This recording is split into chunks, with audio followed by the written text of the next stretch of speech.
Okay, so we are going to talk a little bit about enlightenment and what it is and what to do if it happens. And is it even important? So, if you think about enlightenment and what it is, it's really just a deep level realization and understanding at a visceral level that there is no you. It's a dissolution of you, that really there is nothing but consciousness. And you're just a little droplet in this consciousness that has emerged and is going to go back to it. A deep level understanding of this, a deep level awareness of this. When we are in this reality, we are not really focused on that. We are focused on making up our reality, right? Now, should we even care to understand at a deep level that there is no reality while we are in this reality? I mean, what is the point of it? Well, in other words, if I achieve enlightenment, does that make me better in some way? So in some philosophies, there's this notion of freedom from this existence. So it goes like we are trapped in a cycle of birth and rebirth. And I'm going to avoid time-based descriptions because, again, time is rooted in this reality. But there is this notion that we are trapped in this existence, and in order to emerge from it, we have to somehow realize that this existence is not real. Somewhat similar to the Matrix, where you are in the Matrix, but if you realize that the Matrix is not real, then you can emerge from it.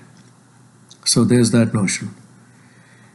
The other notion is that, okay, at a deeper level, we know where we come from because we come from there. And this life, if there is no you, then this life that you think is so real is nothing but a small droplet that emerges from the ocean of consciousness and then goes back to it. And all lives are like that, little droplets. So if I am the droplet and I'm going to go back into the ocean, does it matter so much for me to realize there is an ocean and I'm not really a droplet? I'm going to go back into the ocean. Does that make me any better? Does that matter so much? And the answer there is probably not. I'm just here, and because the ocean wanted me to be here, and then I'm going to go back. And so from that point of view, being enlightened doesn't really make any difference. Before we go further, it might make sense to do a 5-minute exercise where we try to have a conversation with each other about anything we want, but with two conditions. One, we don't put a value judgment. We don't talk about good, bad, or any other opposites. So we don't use adjectives or adverbs. For example, meditation is good, or enlightenment is good, or drinking is bad, or hurting people is bad, or he is an accomplished yogi. We just avoid talking about things like that. We just try not to use words that have an opposite. And the second is that we only speak in the now. We don't talk about present. We don't talk about past, and we don't talk about the future. We only talk about the present. So let's go ahead and get started on that and see what we learn. Okay, so what we learned from this, I think, is that really a reality that we build around us really consists of a lot of value judgments and space-time constructs and so on, right? So that is really a sense of self. So think of all the stuff that we create every day. It is really difficult to have a conversation where we are not thinking about evaluating something or judging something or thinking in terms of space and time. And if you think about your sense of self, there's the physical you where you have your senses that you experience the world from.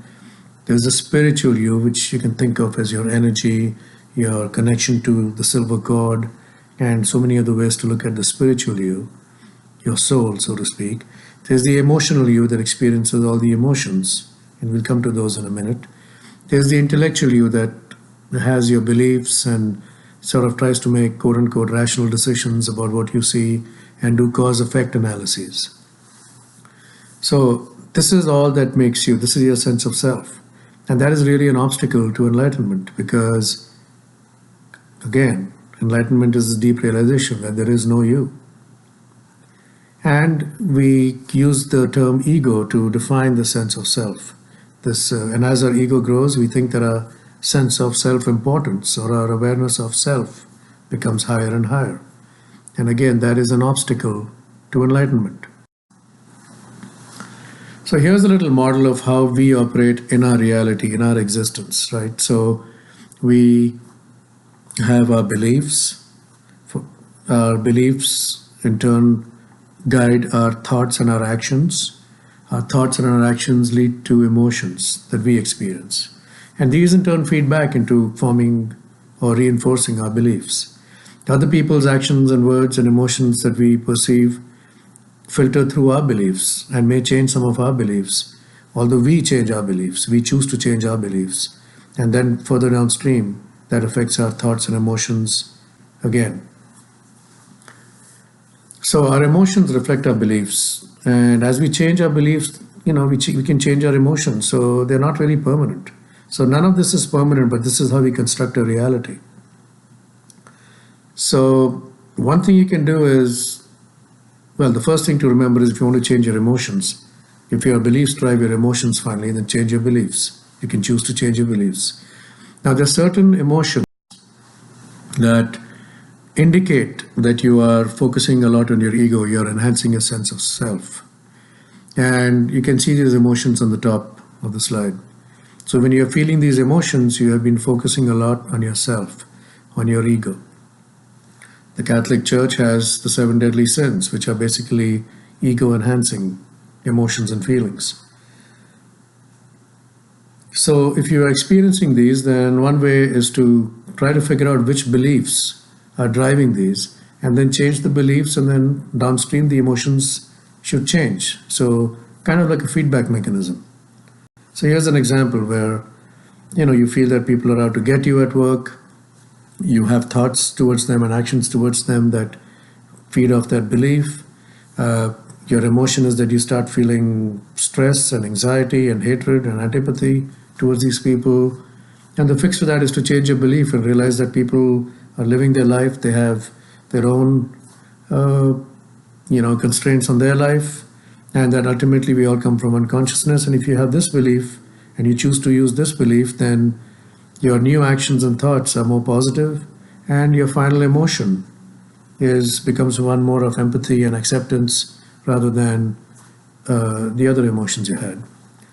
And you can apply this in almost any situation where you're feeling these emotions. So your emotions can be a good way to manage your ego. So that's the first way to try to reduce your sense of self, is to use this mechanism.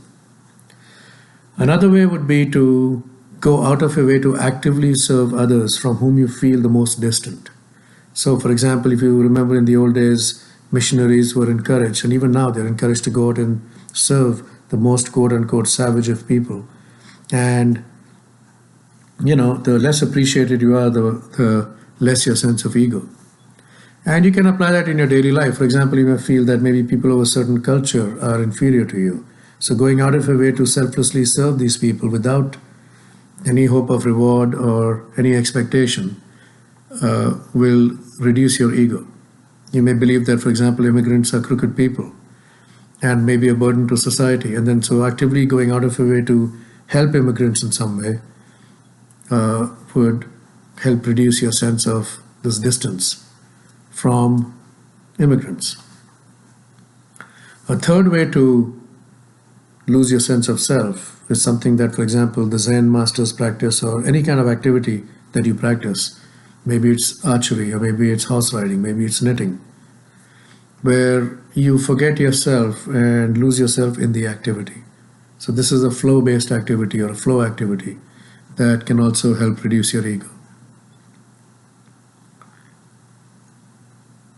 Be aware without being judgmental. So be aware of what's going on around you, but just don't put a value judgment on it, right? And again, this goes back to that belief, action, emotion mechanism, but not putting a value judgment, even though it's very difficult to do, not thinking in terms of good and bad, is a great way to sublimate your ego. So we are always tempted to evaluate, to classify, and moving away from that is a good way to sublimate our ego. And finally, you've got to not take yourself too seriously, because if you start taking this whole process seriously, maybe you think the purpose of your life is to achieve enlightenment, and you're on your way and other people are behind in the path, and maybe you are ahead in the path. Think about how self-absorbed the statement is. It connotes a sense of time, it connotes a sense of space, it connotes sense of good and bad, all the things that make up your ego, right?